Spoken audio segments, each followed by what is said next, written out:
প্রকাশ্য দিনের বেলায় গাছ কাটার ঘটনায় চাঞ্চল্য মালদার চাঁচলের কলিগ্রামে। এদিন স্থানীয় গার্লস স্কুলের পাশে অনিয়মিতভাবে গাছ কাটা চলছে।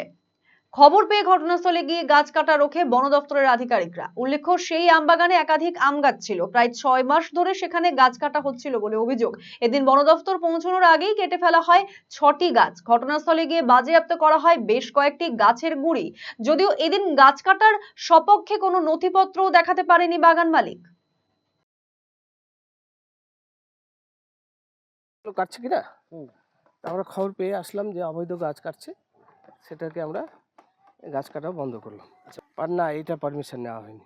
গাছ একটা দুটো তিনটে চারটা পাঁচটা ছটা ছটা গাছ বিনা পারমিশনে, বিনা অনুমতি থেকে কাটতে পারে না, পারে না। তো আপনারা এখন কি করলেন? আমরা এখন বন্ধ করলাম এটা।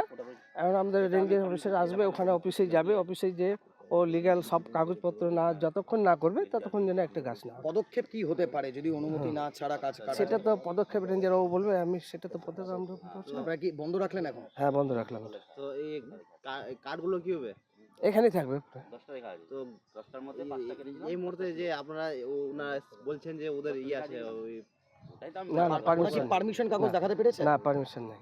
Breaking news. আজকের বড় খবর চলে এসেছে পশ্চিম বাংলার কলকাতা থেকে। খোসলা ইলেকট্রনিক্স হয়ে গেছে পশ্চিমবঙ্গের লিডিং রিটেল চেইন। একমাত্র খোসলা ইলেকট্রনিক্সে পাবেন সেরা কাস্টমার সার্ভিস, সেরা দাম আর সেরা ইলেকট্রনিক্স প্রোডাক্ট ডিসপ্লে। আপনিও গিয়ে নিজে অভিজ্ঞতা করুন খোসলা ইলেকট্রনিক্সে। খোসলা ইলেকট্রনিক প্রাইভেট লিমিটেড, ঠিকানা মোহনবাটি বাজার, রায়গঞ্জ। রায়গঞ্জ জেলা আদালতের বিপরীতে।